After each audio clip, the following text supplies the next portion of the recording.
To be part of Cortland, to me, means to be part of something bigger than yourself. And Cortland has given me endless opportunities and friendships that will truly last a lifetime. The classroom is an excellent way for students to gain content and knowledge, but the real world requires application. And so experience working in a research lab, experience going abroad, experience helping anybody with a scholarly pursuit is going to give them that application that allows them to truly pursue a career.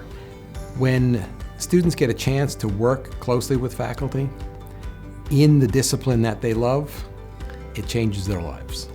I just think it's good to have that mentor-student collaboration there, because the faculty member have so many more connections and networks that we would never have.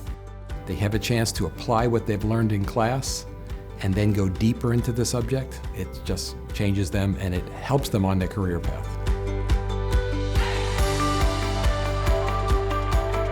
I wanted to study abroad in Belize because of the amazing opportunity to get experience and field work. Definitely opened my perspective to new cultures. I'm a big proponent for study abroad. Study abroad takes students away from Cortland and away from the lives they've always known and puts them in the shoes of people from a different place.